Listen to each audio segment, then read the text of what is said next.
Vamos a comenzar rezando la oración a San Miguel Arcángel, para que, como indica el Padre Javier Luzón, la lectura que vamos a realizar sea para el fin con la que se escribe el libro, para ayudar a muchas personas que están sufriendo. San Miguel Arcángel, defiéndenos en la lucha. Sé nuestro amparo contra la perversidad y acechanzas del demonio. Que Dios manifieste sobre él su poder. Es nuestra humilde súplica. Y tú, oh príncipe de la milicia celestial, con el poder que Dios te ha conferido, arroja al infierno a Satanás y a los demás espíritus malignos que vagan por el mundo para la perdición de las almas. Amén. Segunda parte. Las 6 puertas de los demonios. Después de lo tratado hasta aquí, me parece que disponemos ya de los conocimientos necesarios para entender lo que conviene saber acerca de las 6 puertas que suelen emplear los diablos para atacar al ser humano en su cuerpo. Tratamiento específico para liberar a cada paciente. Es fundamental identificarlas, pues para determinar el tratamiento específico que requiere cada una de las 7 afecciones preternaturales con las que los diablos atacan a los humanos, es preciso identificar sus causas, a fin de atajar el mal en su raíz de forma que no vuelva a reproducirse. De otro modo, sucede como cuando se quita una mala hierba pero sin arrancar la raíz, que al poco tiempo vuelve a aparecer. En efecto, cuando el ministro conjura adecuadamente a los demonios, reprendiéndolos, repudiándolos, prohibiéndoles que sigan atacando al atribulado, sentenciándolos y mandándoles abandonar su cuerpo, los diablos han de obedecer su mandato. Pero mientras no se hayan cerrado del todo las puertas que les permitieron entrar, vuelven a introducirse prosiguiendo con sus perjuicios. Es lo que enseña el relato del libro de Nehemías, el gobernador de Israel durante la dominación persa a mediados del siglo V a.C., con el que comienza este libro. Es algo similar a lo que sucede al cuerpo humano, que está rodeado de gérmenes que son normalmente rechazados por su sistema inmunológico. Pero cuando éste se debilita por una enfermedad o un choque emocional, el afectado se hace fácilmente vulnerable, por ejemplo, al desarrollo de un cáncer. Y esto es lo que sucede en el orden espiritual cuando las personas abren puertas a la acción extraordinaria de los enemigos. De ahí que sea tan importante que el ministro de liberación confeccione una historia clínica completa, averiguando qué puertas fueron abiertas. Y así podrá, además de determinar en qué elementos ha de hacer mayor hincapié durante la oración exorcística, prescribir al paciente el tratamiento espiritual que ha de seguir por su cuenta hasta la siguiente oración. Por ejemplo, si se trata de una persona abandonada en su vida espiritual y religiosa, primera puerta, habrá de llevarla por un plano inclinado a incorporar una vida cristiana. Si es alguien que tuvo contacto con el ocultismo, segunda puerta, le indicará que abjure durante un tiempo de esas prácticas y se deshaga de cuantos amuletos tenga. Si es alguien atenazado por el rencor, tercera puerta, le animará a confesarse de ello y a realizar oraciones de perdón, incluyendo hacer alguna durante el mismo exorcismo. Y si los sufrimientos del paciente proceden de acciones realizadas por otras personas, maleficios, cuarta puerta, heridas producidas durante su gestación, quinta puerta, o ataduras ancestrales, sexta puerta, el exorcista tendrá que incluir en su plegaria las oraciones de corte de maleficios y ataduras, de sanación física y de sanación interior que sean adecuadas para liberar al paciente de esas cargas, así como prescribirle las oraciones que él mismo deba hacer por su cuenta para contribuir a su propia sanación y liberación. La experiencia muestra que, de este modo, se facilita la acción sanadora y liberadora del Espíritu Santo, debilitándose la influencia de los inmundos hasta la liberación del paciente. El afectado no siempre es responsable de tener puertas abiertas.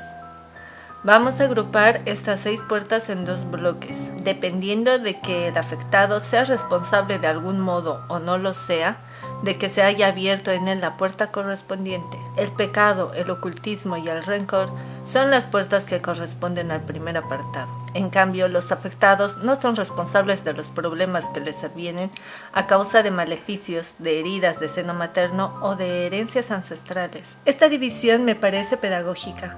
Primero porque desde el punto de vista terapéutico me parece que es el orden que conviene seguir, pero también porque pone en evidencia muy claramente que los afectados por los demonios muchas veces no son responsables de las tribulaciones que padecen, previniendo así de la mentalidad contraria, tan arraigada en los tiempos de la Antigua Alianza que el Antiguo Testamento dedica 2 libros a rebatirla, el de Job y el de Coelet, el predicador de la asamblea o eclesiastés. En efecto, en las naciones que circundaban al pueblo de Israel estaba extendida la doctrina de la retribución inmediata, según la cual a quien sigue a Dios no le puede ir mal en los asuntos intramundanos, en salud, dinero y amor, como decía la canción. Y si a alguien le va mal en esos ámbitos, será como castigo de sus culpas.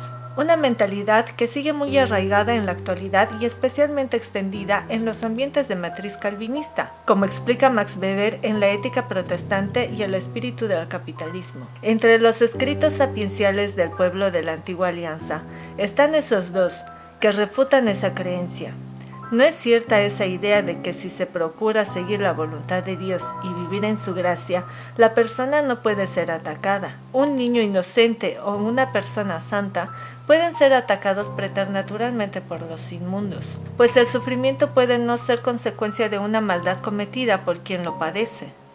El libro de Coelet explica que hay buenos y malos a quienes les va bien o mal en esas materias, y que lo importante es vivir unidos a Dios en la salud y en la enfermedad, en la prosperidad y en la adversidad, en el éxito y en el fracaso, en las alegrías y las penas. Cifrar las expectativas en esos objetivos como algo prioritario es vanidad. Buscad sobre todo, decía Jesucristo, el reino de Dios y su justicia, y todo esto se os dará por añadidura.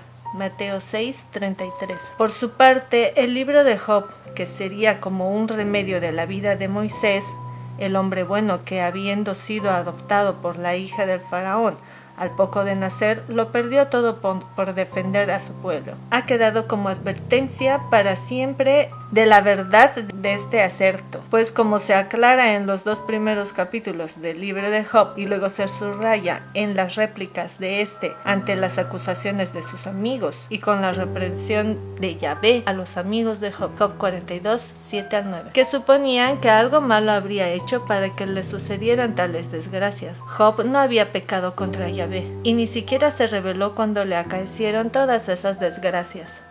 Era un hombre hundido y desconcertado, pero que no se enfrenta ni se rebela contra Dios, ni lo rechaza. Si acaso pecó de un comprensible racionalismo, como le viene a reprochar Yahvé en los capítulos 38 y 39 del libro. No basta por tanto vivir una vida recta, seguir los caminos del Señor, rechazando todo rencor y relación con el ocultismo, para que no pueda afectarnos a este tipo de acciones extraordinarias de los demonios. Es indudable que abandonarse en la vida cristiana, acercarse al ocultismo o dejarse llevar por el rencor nos hace vulnerables en las brujerías, y que al contrario, cuando se abandonan esos caminos y se comienzan las oraciones de liberación, los maleficios se pueden volver contra los brujos que los realizan y quienes se los encargan. Pero la práctica religiosa no protege totalmente mientras existan otras puertas abiertas, pues los diablos pueden aprovechar las malevolencias de personas envidiosas o sus carencias emocionales y herencias ancestrales para perturbar preternaturalmente a las personas. Capítulo 4. Las puertas que abre el afectado. Primera puerta.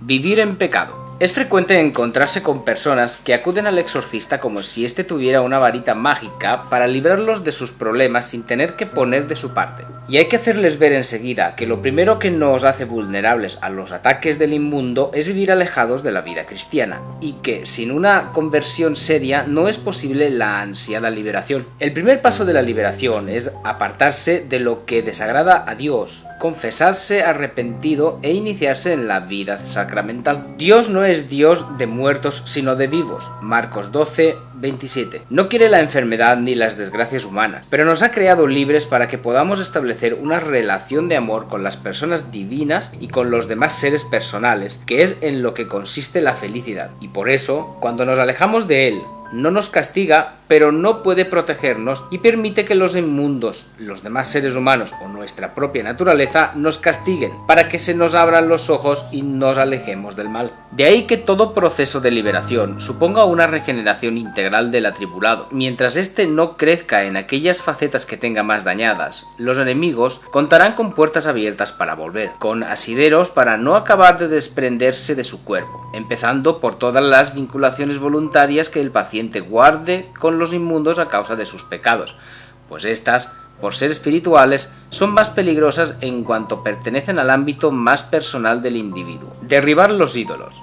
Entre esos vínculos son especialmente peligrosos aquellos que han llegado a seducirnos, constituyéndose en ídolos que van absorbiendo progresivamente al interesado con sus encantos, tan prometedores como falaces. De ahí que sea tan importante que el afectado cuente con un acompañamiento espiritual que le ayude a crecer en vida interior y, como consecuencia, a conocerse y a renunciar a todo apego desordenado. No me han faltado casos en que el proceso resultó fallido porque los interesados no se tomaron en serio cambiar de vida y siguieron sin practicar la fe católica y sin intentar regularizar su vida afectiva o sin cortar con determinadas ataduras morales. A pesar de que había intentado conducirles a la vida cristiana por un plano muy tendido, el proceso no se consolidó. Y es que llega un momento en que la persona tiene que definirse y o da un paso al frente o la liberación se frustra. Recuerdo a un paciente que era un caso muy grave. Como suele suceder habitualmente, a medida que íbamos rezando, se fueron poniendo de manifiesto diversos aspectos que había que rectificar. Y el afectado empezó a mejorar muy notablemente en la medida en que colaboraba en el proceso, hasta que llegamos a un punto que el interesado no estuvo dispuesto a corregir.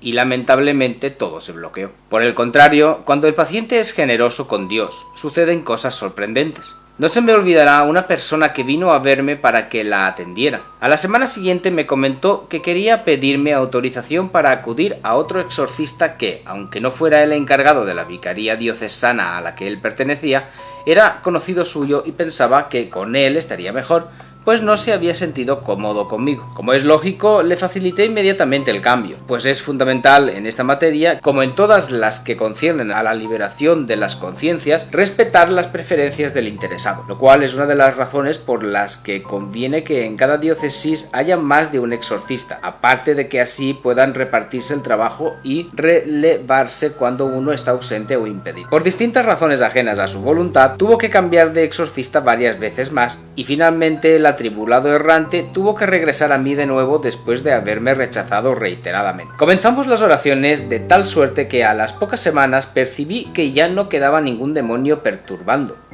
Volví a repetir las oraciones 3 semanas más, como suele hacerse para asegurarse, hasta que el interesado me dijo que andaba preocupado porque ni notaba últimamente que las oraciones tuvieran efecto, ni él había experimentado en sí ningún fenómeno espectacular de liberación como los que narran los evangelios. Tuve que aclararle que, efectivamente, no notaba reacción durante las últimas oraciones porque desde hacía 4 semanas ya no quedaba nada que liberar, y que la experiencia me había enseñado que no solo hay liberaciones espectaculares, sino también otras que se producen de forma discreta, como la suya, y que tenía para mí que había sido tal el acto de humildad que había realizado al pedirme que lo atendiera. El interesado asintió inmediatamente mientras se lo iba diciendo, que el Señor se lo había premiado con tan pronta liberación.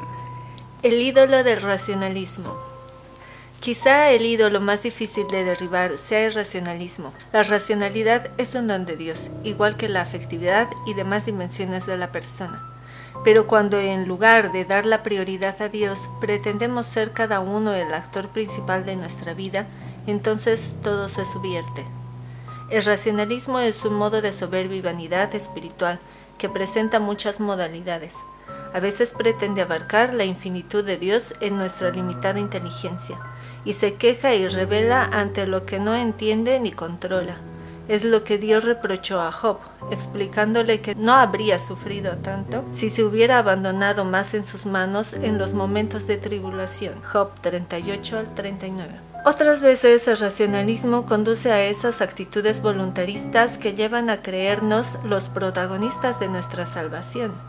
En el fondo es el pecado contra el Espíritu Santo, en sus modalidades de presunción y desesperación, Primero, el diablo nos introduce a pensar que no necesitamos de Dios para salvarnos, o que podemos hacernos una religión a nuestro gusto, presunción.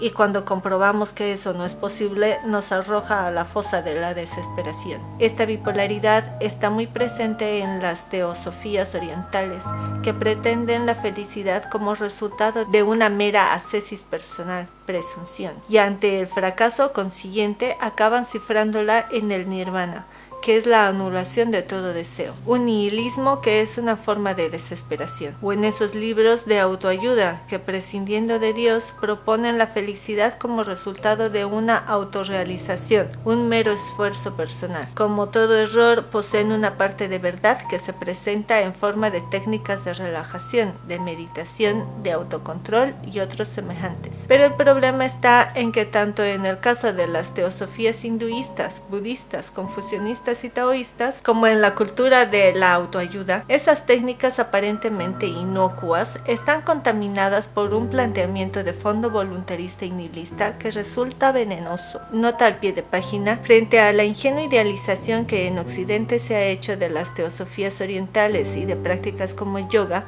proponiéndolas como alternativa al cristianismo, recomiendo el siguiente estudio realizado por Federico Highton, misionero católico que ha vivido en Taiwán y Nepal. Tinieblas tibetanas, del yoga y el mandala al feminicidio ritual. Buenos Aires, 2021, editorial Parresía. La historia de la Iglesia no ha estado exenta del error racionalista, sobre todo en su modalidad pelagiana. El pelagianismo ha inspirado muchas religiones en el ámbito católico, en las que lo principal es la ascesis personal, hacer cosas, voluntarismo, olvidando que la vida cristiana, más que en hacer nosotros, está en dejar hacer a Dios, en nosotros. He aquí la esclava del Señor, sea hecho en mí según tu palabra. Lucas 1:38. El racionalismo también está presente en esos planteamientos gnósticos de gnosis conocimiento, que intentan acceder a Dios solo desde la razón, olvidando el corazón y sobre todo el espíritu de la persona, o que plantean la vida espiritual como un reconocimiento misterioso, reservado a unos pocos selectos, que serían los intérpretes de la voluntad de Dios para los demás, ignorando que la religión revelada es católica, universal para todos, como asegura la carta a los Hebreos 8 al 8 y siguientes. Al señalar que con Cristo han llegado los tiempos del cumplimiento de la profecía de una nueva alianza en sus corazones, ya no tendrán que enseñarse unos a otros diciendo: conoce al Señor, pues todos me conocerán. Jeremías 31, del 33 al 34. Las devociones al corazón de Jesús y a su divina misericordia, así como la espiritualidad de la infancia espiritual de Santa Teresita del Niño Jesús y del Santo Rostro, son buenos antídotos para estos casos. En las oraciones de abjuración del racionalismo, que aparece en la tercera parte, también pueden encontrarse sugerencias para combatirlo con la ayuda del Espíritu. Cuando el afectado no colabora. Estos procesos de liberación no funcionan como las máquinas de refrescos, que echando una moneda, algo exterior al sujeto, se obtiene lo deseado.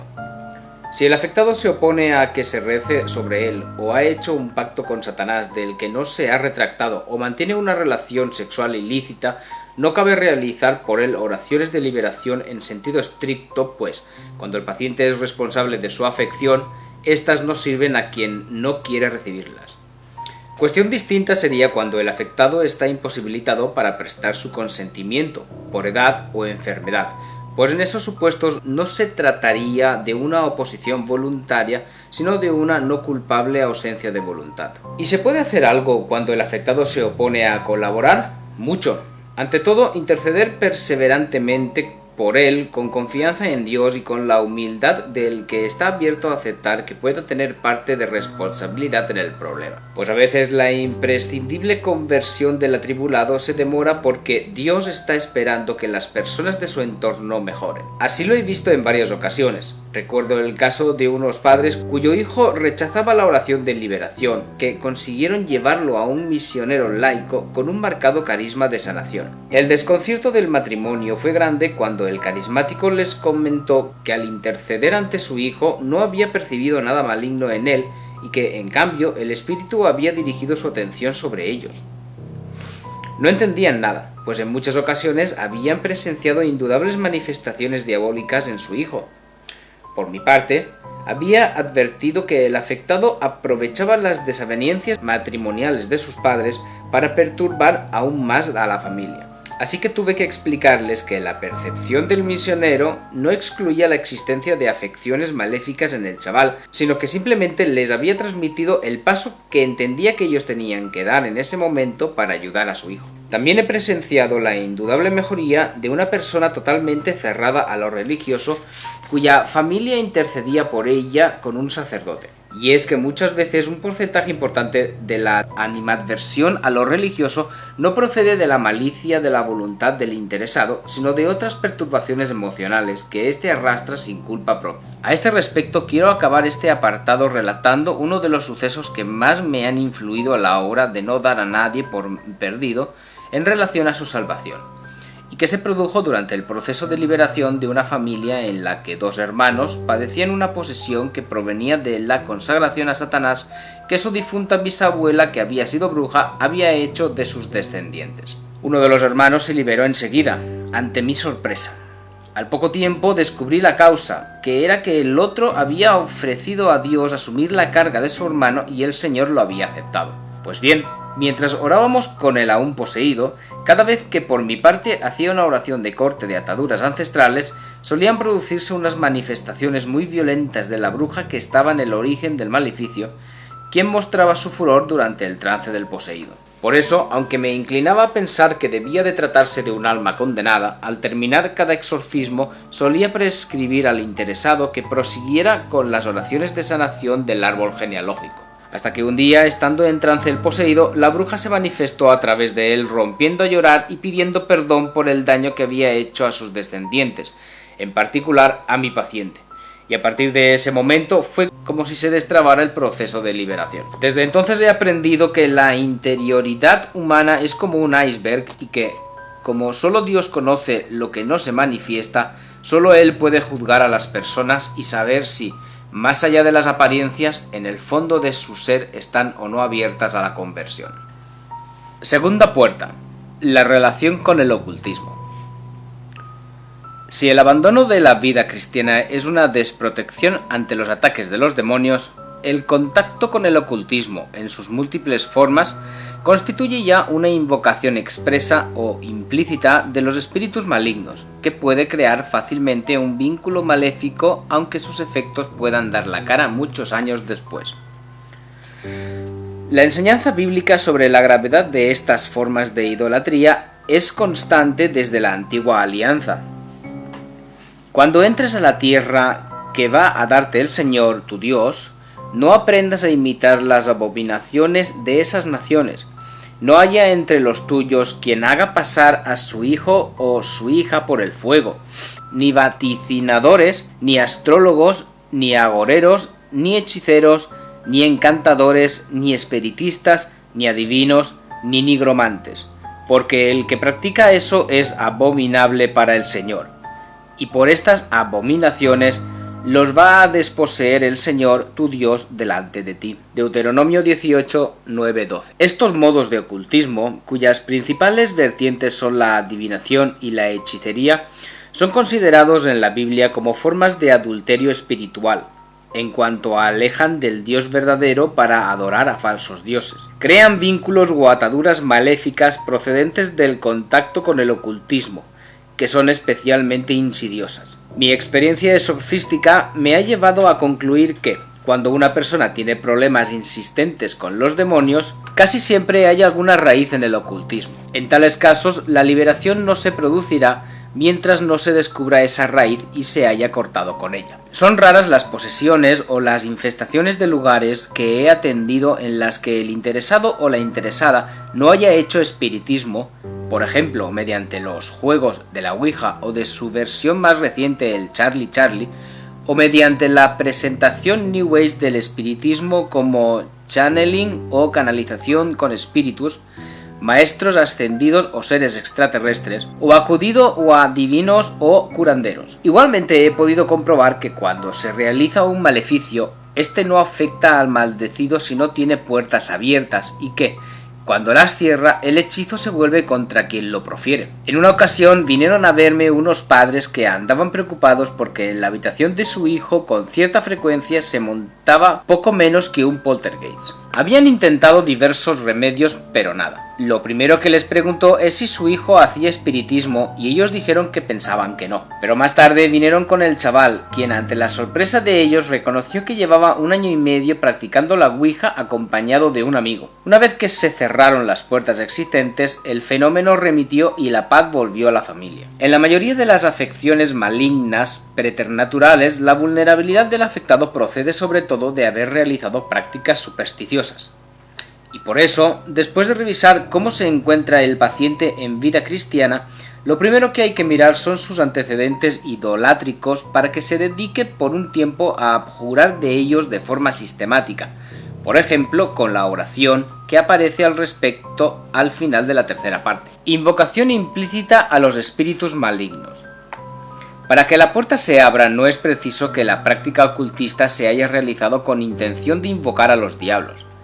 Estas prácticas funcionan objetivamente, aunque el interesado subjetivamente desconozca el alcance de lo que hace, y por eso es frecuente que, en cuanto se empieza a hacer la oración de abjuración del ocultismo, el Espíritu Santo, que es quien convence al mundo del pecado, revele a la persona afectada prácticas idolátricas a las que hasta ese momento no había dado importancia. Curanderismo, adivinación, amuletos, tatuajes y piercings. Uno de los casos de posesión más fuertes que he atendido empezó las oraciones conmigo después de llevar bastantes años recibiendo exorcismo. Un día vino a acompañarnos como auxiliar un miembro de la RCC que tenía carisma de discernimiento. Le hice una síntesis de la situación delante del afectado y su familia, y le dije que ellos creían no haber tenido contacto con el ocultismo. Sin embargo, el carismático manifestó extrañeza de que el paciente llevara tanto tiempo sin liberarse y no tuviera ataduras de ocultismo. Pero la familia volvió a confirmar que pensaba que no las había,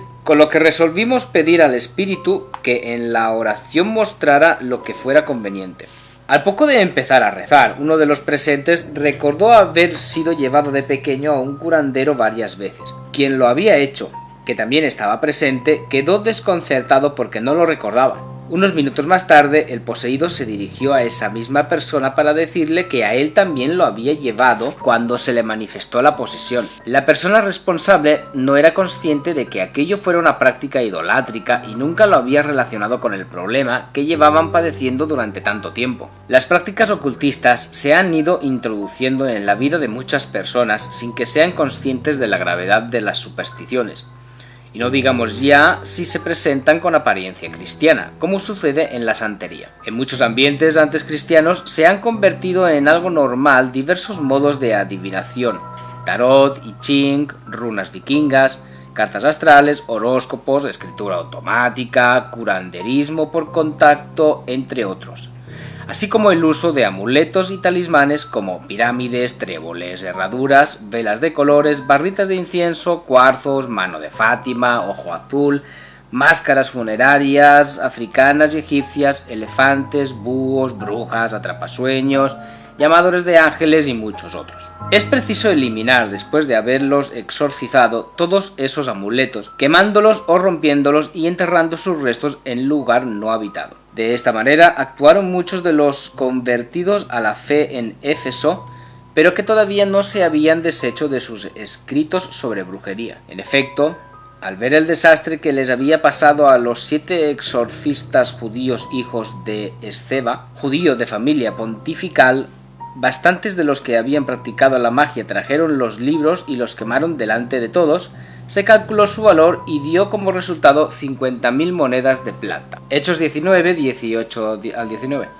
En cuanto se les abrieron los ojos a la gravedad del ocultismo, no dudaron en desprenderse de esos cotizados objetos. En ocasiones, la contaminación ocultista se transmite a través de los tatuajes y los piercings. Si el que los realiza se ha contaminado por haber tatuado imágenes o haber incorporado piercing relacionados con el ocultismo, el que recibe estas prácticas puede resultar infestado aunque su tatuaje o su piercing no tengan que ver con el mundo oscuro. Me viene al recuerdo el caso de un joven que estaba siendo atacado especialmente por el shobo, que es el príncipe de los espíritus de ruina y miseria. Durante la oración le obligué a manifestarme cómo había entrado en el afectado. Al principio no obtuve respuesta, pero después de repetir por 3 veces el mandato, el interesado se llevó las manos a las orejas, dando a entender que estaba sufriendo un dolor enorme en ellas. Después de rociar con agua exorcizada los piercings que tenía en ellas, mi ayudante se los quitó con extremo cuidado y en ese momento le desapareció a la persona afectada toda la tensión anterior, quedando invadido de una sensación de liberación y paz totales. Diversas formas de New Age. Con la invasión de la nueva era,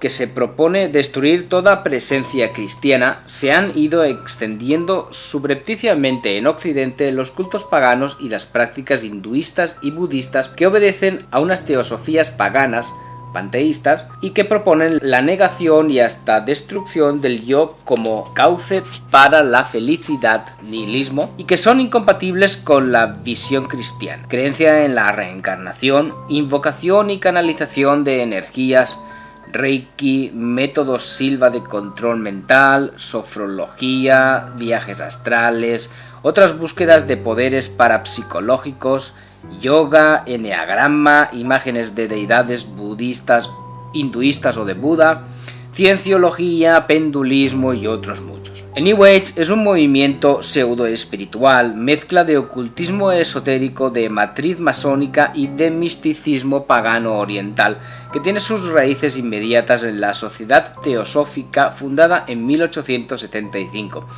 Cuyas primeras dirigentes eran espiritistas vinculadas al misticismo oriental que decían haber recibido sus enseñanzas de seres espirituales especiales o maestros ascendidos, con el objeto de instaurar un nuevo orden mundial anticristiano. Lo procuran con sus doctrinas y sus prácticas. Al principio se muestran muy abiertos, aceptando todas las religiones como equivalentes, para así acabar con todas, sobre todo la católica, y empleando terminología bíblica para atraer a los católicos incautos. Pero, como dice Massimo Introvigne, especialista en sectas, primero niegan la Iglesia, luego a Cristo, que es considerado como un profeta más, igual que Buda, Lao Tse, Confucio o Mahoma, después a Dios, y finalmente toda idea religiosa para acabar proponiendo el ocultismo como creencia universal. Han ido penetrando a través de la literatura o de cómics como los mangas, de música que altere los estados de conciencia, de audiovisuales con gusto por lo monstruoso y terrorífico,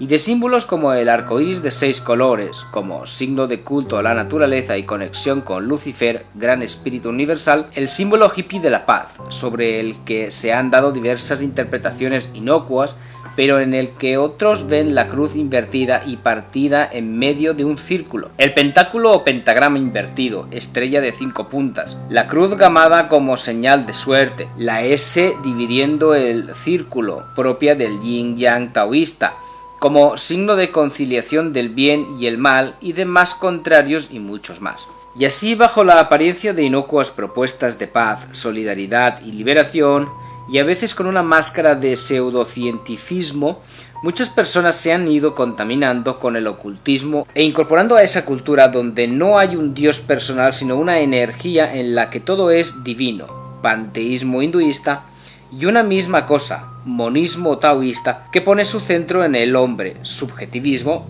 y en sus deseos, relativismo moral, donde todas las religiones son iguales, sincretismo, donde se reduce lo espiritual a lo psicológico y donde la salvación no es un don divino sino fruto de un conocimiento, gnosticismo budista o de unas prácticas humanas que conducen a la conciencia de la propia condición divina, autorrealización. No han faltado movimientos bien intencionados de combinación de la fe cristiana y el budismo. Con el hinduismo no, porque al ser politeísta es más difícil casarlos. Y así no faltan grupos de zen cristiano o parroquias que organizan cursos de tai chi, de yoga o incluso de reiki, pensando que son meras técnicas de relajación y olvidando su trasfondo pagano y nihilista. No me refiero solo al Kundalini Yoga, que es el yoga de la salvación a través de la serpiente, en que se trata de despertar el poder de esta para que fluya desde la base de la columna hasta la cabeza, y, al pasar por cada uno de los 6 centros de energía denominados chakras, recibir diversos poderes hasta llegar al último, el divino tercer ojo, en que se recibe la iluminación, no precisamente benigna, y con ella el poder de realizar milagros y cosas sobrehumanas, así como conocer el pasado, presente y futuro y lo oculto del universo. Es una práctica peligrosa, pues en las mismas indicaciones del curso que se entrega en el tercer nivel a los seguidores,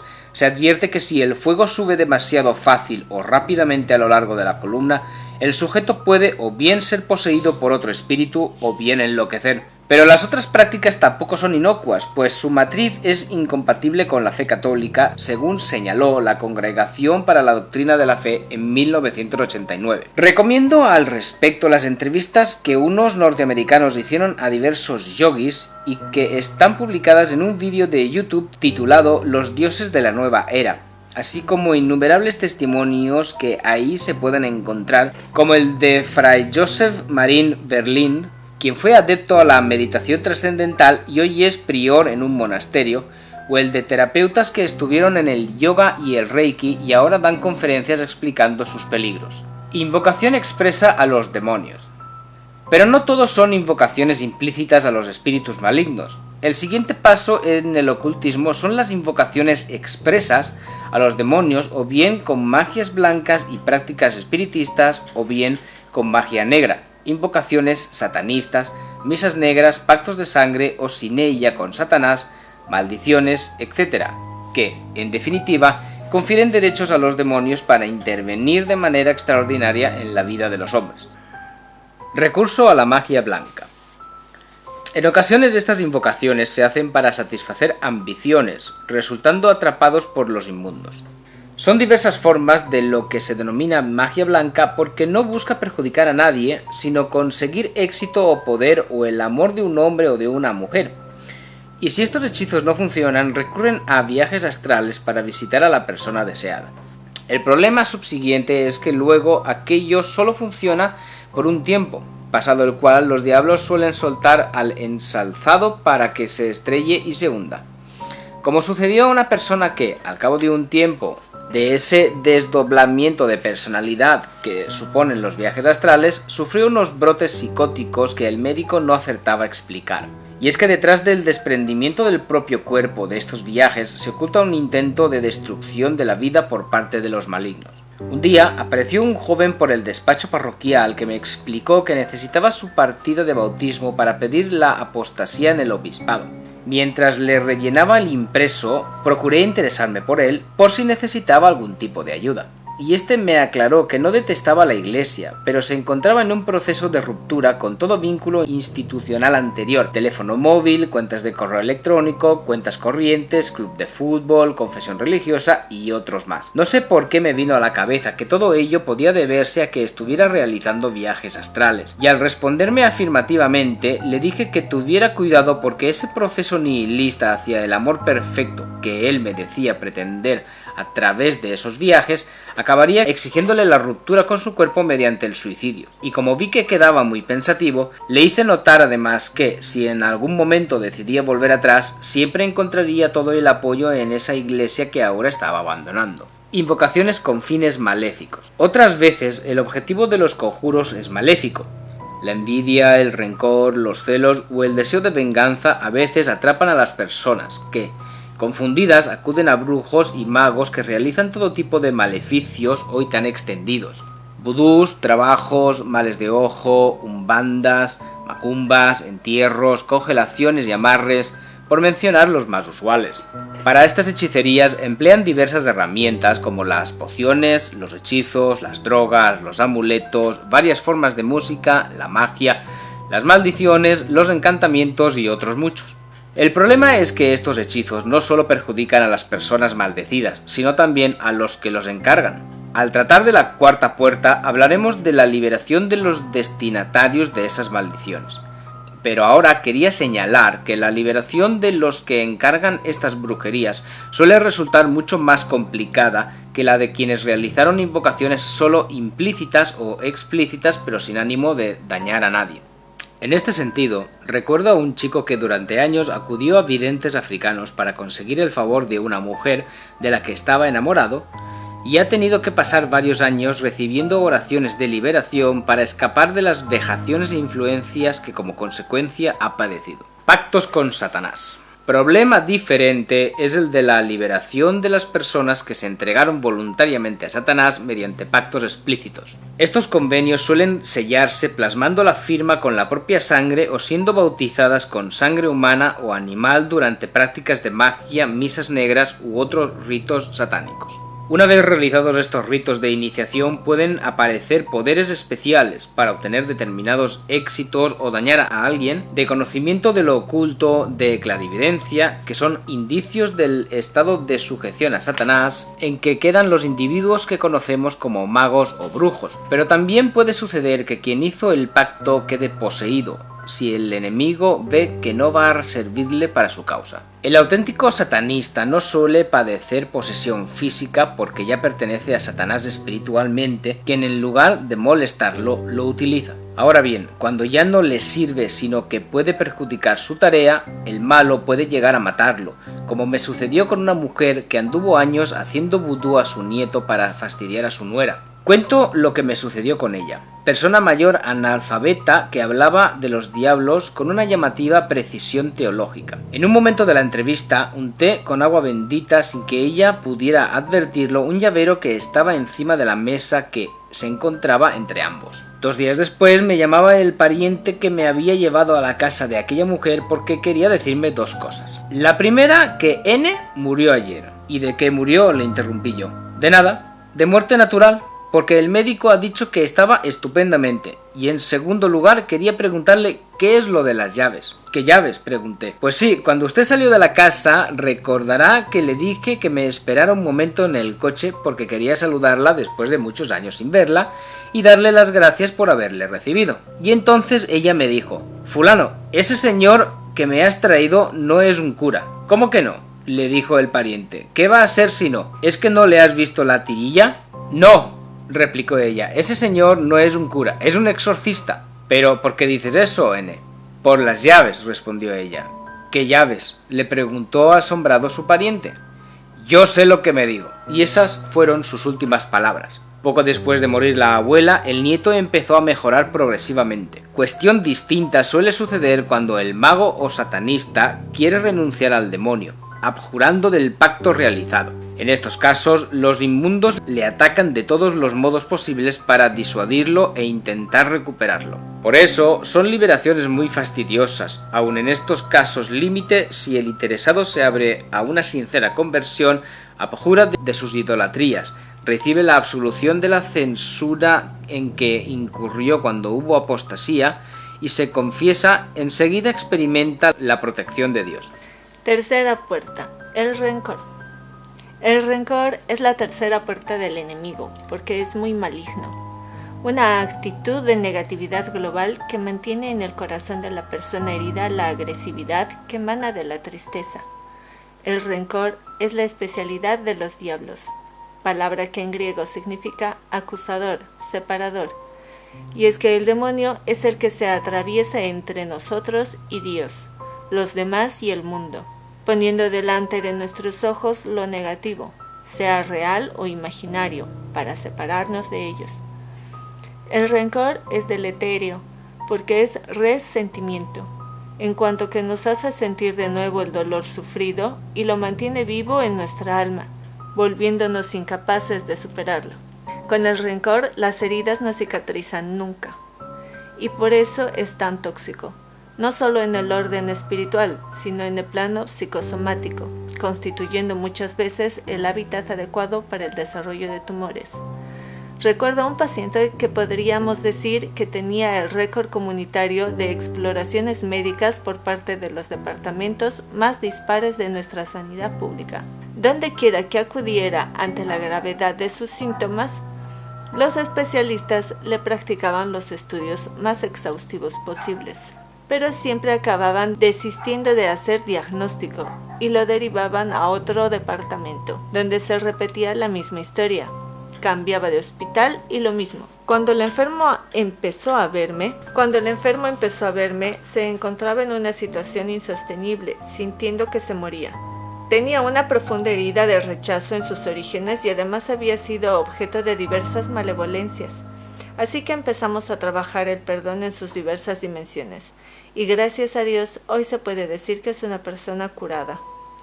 Como decía al hablar de la primera puerta, la experiencia me ha enseñado que el principal obstáculo que a una persona se libere es la falta de arrepentimiento de sus pecados.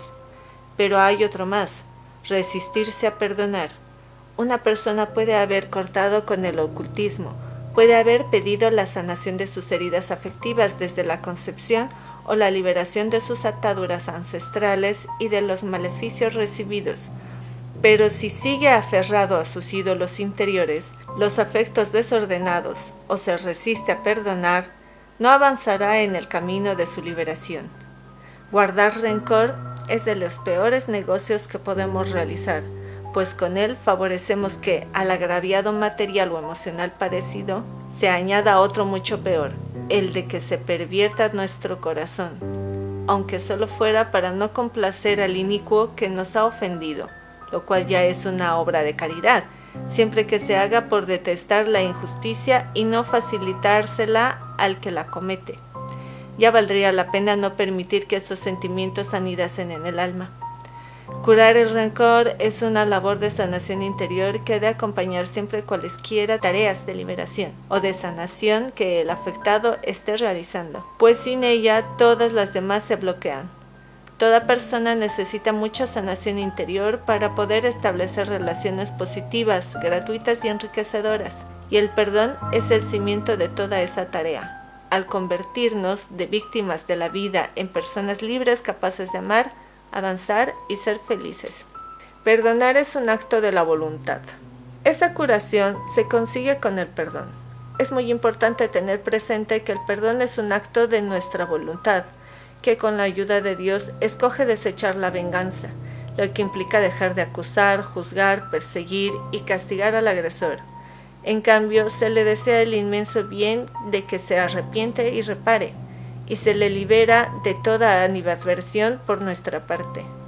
Decimos con la ayuda de Dios porque del mismo modo que pedimos a Dios que perdone nuestras ofensas, como también nosotros perdonamos a los que nos ofenden, así también necesitamos sentirnos perdonados por Él para ser capaces de perdonar. Y para ello Dios ha instituido el causa sacramental de la confesión, a donde hemos de llevar todos nuestros rencores de la mano de la Reina y Madre de Misericordia.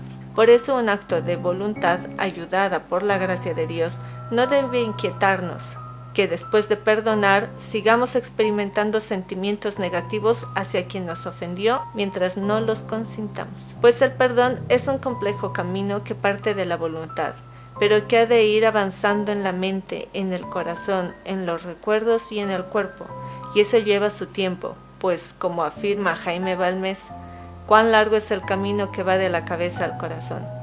Es decir, uno puede haber perdonado de verdad, aunque su corazón aún no se haya recuperado.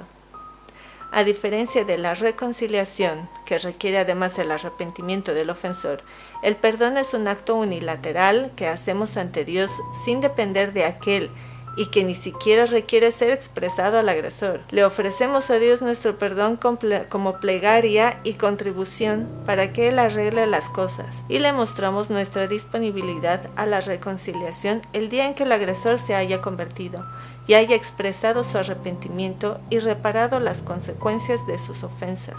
Pues el perdón no está reñido con la verdad ni con la justicia, sino que la desea y la propicia. Hay que saber además que no podemos conformarnos con haber conseguido sanar los resentimientos de que seamos conscientes, pues hay heridas que se producen durante la gestación y los primeros meses de vida extrauterina, las cuales se instalan en el inconsciente, y otras que se han producido durante el resto de nuestra vida y que hemos relegado al subconsciente, porque no éramos capaces de cargar con ellas. Tanto unas como otras han de ser sanadas pidiendo a Dios que nos conceda el don de perdonar. Se podría afirmar que perdonar más que una meta es el camino que hemos de seguir para crecer. Por eso Jesús señalaba que hemos de perdonar hasta 70 veces 7. Mateo 18:22, lo que en el simbolismo hebraico equivale a decir siempre. Cuanto más perdonemos, mayor liberación y sanación se produce, y más expeditos nos encontraremos para amar, en ese feedback de signo positivo que nos abre a la presencia y actuación del Espíritu Santo. ¿A quiénes hemos de perdonar? Perdonar a los demás. Las primeras personas a las que hay que perdonar son las que nos hicieron daño, los padres y los hermanos ante todo, el cónyuge y otras parejas que hayamos tenido, amigos que nos han fallado o incluso traicionado, compañeros de colegio y colegas de trabajo, personas que nos han humillado o que han abusado o se han aprovechado de nosotros, e incluso a nuestros ancestros, de los que a veces recibimos herencias no precisamente enriquecedoras. Hemos de saber que los diablos intentarán impedírnoslo, encargándose de avivar nuestro resentimiento. He observado que cuando alguien empieza a escaparse de las garras del mal, los demonios les envían satélites que le quitan la paz para entorpecer su vuelta a Dios. Pueden ser viejas amistades, casi olvidadas, o algún pariente o conocido, que se acercan con piel de cordero y luego traicionan y engañan de forma violenta. Otras veces son personas ya cercanas y que tienen cierta autoridad laboral o sentimental sobre el paciente y que directamente se dedican a hacerle la vida más difícil sin motivo aparente, por simple odio. En ambos casos, lo que se pretende es desesperar y desestabilizar emocionalmente, porque sin la paz no hay sanación. Y entonces es el momento de recordar lo que se acaba de advertir, que cuanto más nos duela el agravio, más hemos de combatirlo con lo único que lo vence, el perdón, ya que el rencor añade al agravio la afrenta de pervertir nuestro corazón, mientras que el perdón contribuye a que el agresor rectifique y repare. Perdonar a Dios. Pero no basta perdonar a los que nos han ofendido con sus rechazos, sus violencias, sus críticas, sus humillaciones, sus traiciones, sus desprecios o por habernos decepcionado. Muchas veces es necesario también que perdonemos a Dios, no porque Él sea responsable de ninguno de los males que nos han acaecido, sino porque en ocasiones el culpable de nuestros fracasos, de haber permitido ciertos problemas económicos o enfermedades o la muerte de nuestros seres queridos, o de no haber intervenido para ahorrarnos las experiencias dolorosas de la vida. Por eso la oración de perdón que suele aconsejar y que luego analizaremos comienza con el agradecimiento y la alabanza.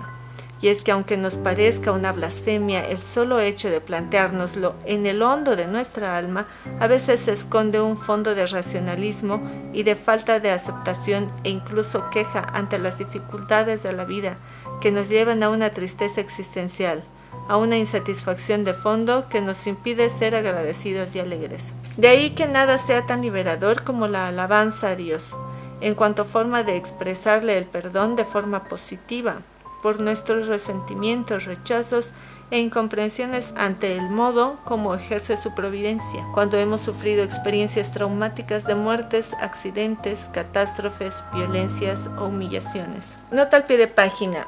En el apartado B1A de la tercera parte, al tratar de la fuerza liberadora de la alabanza, aparecen diversas sugerencias para practicar este modo de oración.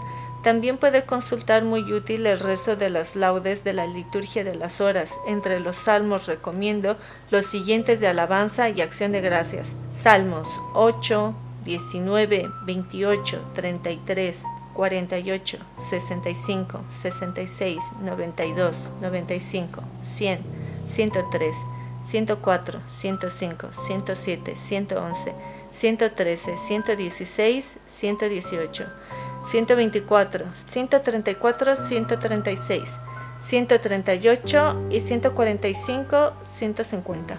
No se me olvidará un paciente que se sentía rechazado desde pequeño y que posiblemente como consecuencia acarreaba frecuentes enfermedades, habituales problemas para las relaciones de pareja y con los amigos, y una extraña gran dificultad para el listening, en el aprendizaje del inglés. Un día un amigo que frecuentaba reuniones de la RCC católica le invitó a asistir. Y aunque a mi paciente le parecía un tanto extraño, ese modo de orar le enganchó mucho la alabanza. Y fue muy curioso, a medida que practicaba ese modo de dirigirse a Dios, empezaron a remitir sus enfermedades y dificultades relacionales, y para colmo, su profesor de inglés le preguntó qué había sucedido para que se produjera el desbloqueo idiomático que venía observando desde hace unas semanas, justamente desde que él había empezado a acudir a aquellas reuniones de alabanza. El perdón a uno mismo. Posiblemente el perdón más difícil sea a nosotros mismos, y sin embargo es imprescindible para poder amar a Dios y a los demás. Pues la formulación del segundo mandamiento, amarás a tu prójimo como a ti mismo, Mateo 22:39, nos advierte que no podremos amar al prójimo ni a Dios si no nos queremos a nosotros mismos. No nos queremos cuando no aceptamos nuestros propios límites y cuando no nos perdonamos a pesar de habernos arrepentido. La falta de autoestima, el no valorar los dones recibidos o minusvalorarlos, la timidez por miedo a fallar, la queja ante los achaques, las enfermedades o los límites de la edad, son formas diversas de esa falta de amor a nosotros mismos que nos debemos como hijos amados de Dios. También hay un sentido de culpa que es malo, el que lejos de agradecer la misericordia de Dios, que perdona y sana, lleva a la autodestrucción y a un remordimiento que quita la paz, a la vergüenza, al miedo al que dirán, a la desesperanza, a pensar en sí, al egocentrismo, a compararse con los demás, a intentar autojustificarse. Estas actitudes pueden endurecer el corazón e impedirnos discernir la presencia de Dios dentro y fuera de nosotros, y hacer que nuestro corazón se cierre y se vuelva inalcanzable y frío. Esos sentimientos de culpa no son de Dios, del Espíritu Santo, que es el otro paráclito, en griego parakletos, abogado defensor, y el otro consolador, sino del diablo, del acusador separador, que nos distancia de Dios, de los demás y de nosotros mismos, acusando y robándonos la alegría y la paz. Una oración de perdón. Para acabar este apartado, examinemos por partes el contenido de la oración que se propone a este efecto en el tercer capítulo de la tercera parte. Son 5 breves peticiones dirigidas a Dios que van precedidas de un preámbulo y seguidas de una acción de gracias a modo de conclusión. Prefacio. Te alabo y te bendigo, Señor, por N.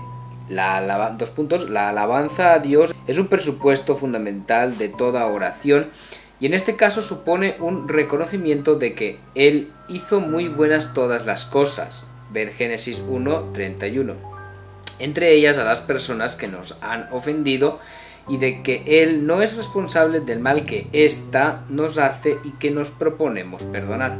Primera petición. Perdono, Señor, a N por todo cuanto me ha ocasionado queja, distancia o rechazo hacia su persona. ¿Significa esto que no ha pasado nada o que ya está todo resuelto y el daño ha sido reparado? En absoluto.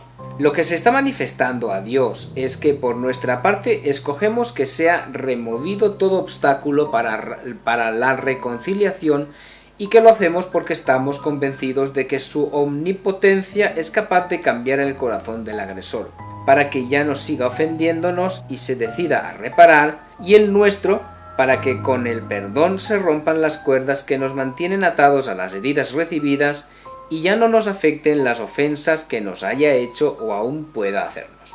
Segunda petición. Con tu gracia, Señor, acepto a N.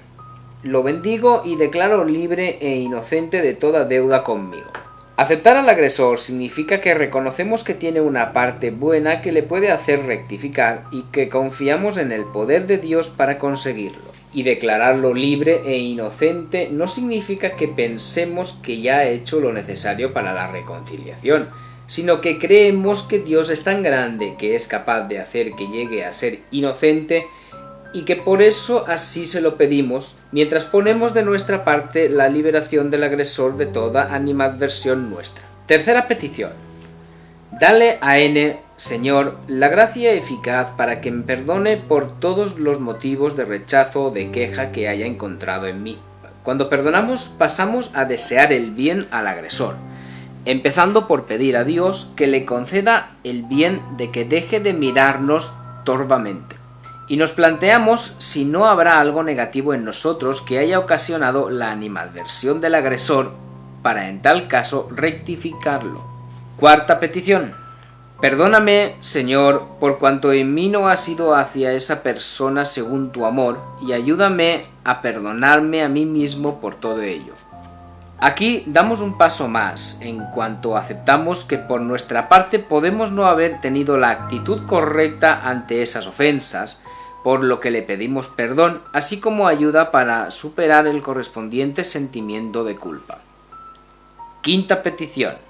Pido a nuestro Señor Jesucristo que corte cualquier atadura que el maligno haya dejado en N y en mí como consecuencia de estas acciones, y pongo esa atadura a los pies de la cruz de Cristo. Esta última petición supone el reconocimiento del carácter maligno del rencor, una afirmación de nuestra convicción en que el enemigo ha estado presente en esos enredos y ha dejado sus ataduras en nuestros corazones, de las que necesitamos ser liberados. Conclusión. Gracias, Señor. Amén, amén, amén.